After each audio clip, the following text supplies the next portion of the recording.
तो बच्चों आज हम देखेंगे चैप्टर 2 आदर्श मित्रता। सुदामा श्री कृष्णश्च परम मित्रे आस्ताम। सुदामा और श्री कृष्ण परम मित्र थे। द्विवचन हो गया इसलिए आस्ताम हो गया। थे हमारा लंग लकार है। एक वचन रहता तो क्या होता आसित। यहाँ द्विवचन हो गया सुदामा और श्री कृष्ण इसलिए यहाँ पर हो गया आस्ताम। श्री कृष्ण तू द्वारिकाया नृप आसीत। श्री कृष्ण एक के लिए हो रहा है इसलिए यहाँ आसीत। श्री कृष्ण तो द्वारिका के राजा थे किंतु सुदामा अतीव निर्धन धार्मिक कश्चासित। क्या बोल रहा है? सुदामा और श्री कृष्ण परम मित्र थे दोनों। श्री कृष्ण तो द्वारिका के राजा थे किंतु सुदामा अतीव मतलब अत्यधिक निर्धन और धार्मिक थे, बहुत ही गरीब थे। तस्य पत्नी संतत्या च सदैव क्षुधा पीड़िता अतीव कष्टम चानवभवन। उनकी पत्नी मतलब सुदामा जी की पत्नी और उनके संतान मतलब बच्चे बराबर ही क्षुधा पीड़ित मतलब भूख से व्याकुल रहते थे और अत्यधिक कष्ट का अनुभव करते थे। मतलब कहने का मतलब है कि सुदामा अत्यधिक गरीब थे, उनके पास खाने को भी अनाज नहीं था जिससे उनके बच्चे और उनकी पत्नी भूख से व्याकुल थे। सुदामा श्री कृष्ण से परम भक्त आसीत। सुदामा श्री कृष्ण के परम भक्त थे। तस्य पत्नी अवदत। उनकी पत्नी ने कहा तो मित्रम श्री कृष्ण तू द्वारिकाधीशम अस्ति। तुम्हारे मित्र मतलब आपके मित्र श्री कृष्ण तो द्वारिकाधीश है मतलब द्वारिका के राजा हैं। यदि तुम तस्य समीपम गमिष्यति, यदि तुम उसके समीप जाओगे मतलब उनके समीप जाओगे तर्हि स अस्माकं किंचित सहायता अवश्यम करिष्यति, तब वह हमारी थोड़ी सहायता अवश्य करेंगे, हमारी सहायता अवश्य करेंगे।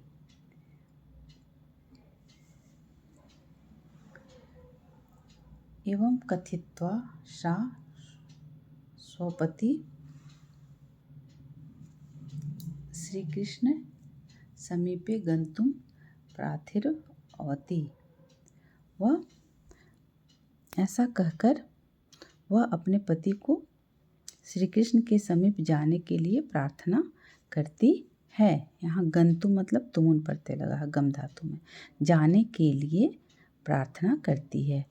एवं स्वपत्न्या हठेन सुदामा द्वारिकां प्रति गंतुम मनः अकरोत्। तब अपनी पत्नी की जिद से सुदामा द्वारिका जाने का मन बनाया, जाने के लिए तैयार हुए। स स्वभार्या श्री कृष्णाय किंचित उपहारम दातुम कथयत। वह अपनी पत्नी को श्री कृष्ण के लिए कुछ उपहार देने को कहा। पत्युः कथनेन सा शीघ्रमेव पार्श्ववर्तिनः विप्रस्य गृहमगच्छत्। पत्नी कथनेन सा पति के कहने से वह जल्दी से पास के एक ब्राह्मण के घर गई तथा चतुर्मुष्टि परिमितान तंडुलान चान्यत, और वहाँ से वह 4 मुट्ठी अनाज चावल ले आई। तान तंडुलान उन चावलों को 4 मुट्ठी चावल को एकस्मिन् वस्त्रे एक वस्त्र में बद्ध्वा स स्वपत्ते अयच्छत्। वह एक चावल को बांधकर 4 मुट्ठी चावल को बांध करके एक कपड़े में बांधकर उसने अपने पति को दे दिया।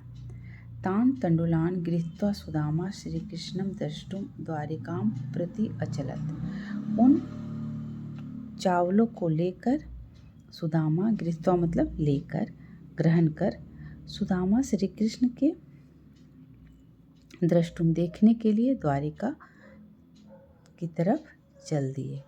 तस्य दुर्दशां दृष्ट्वा प्रथमं तु द्वारपाले स बहिरेव निषिद्धः। उनकी दुर्दशा देखकर पहले तो द्वारपाल जो थे, राजा के जो द्वारपाल थे, वह उनको बाहर ही रोक दिया। किंतु संदेशवाहकस्य मुखात् स्वमित्रस्य अभिधानं श्रुत्वा श्रीकृष्ण धावन। किंतु संदेशवाहक का जो संदेश लेकर के गया, उनके मुख से अपने मित्र के आने की बात सुनकर श्री कृष्ण दौड़े एवं तत्रागच्छत् स्वमित्रं च बाहुभ्याम दृढ़ आलिंगितवान। संदेशवाहक के मुख से जब अपने मित्र के आने की खबर जब श्री कृष्ण ने सुनी, तो उन्होंने दौड़ते हुए आया और अपने मित्र को बाहों से पकड़ लिया, मतलब आलिंगन कर लिया, मतलब उन्हें अपनी बाहों में ले लिया। श्री कृष्ण नेत्राभ्याम अश्रुनि च अपतन, और उनकी आंखों से, श्री कृष्ण की आंखों से अश्रु गिरने लगे।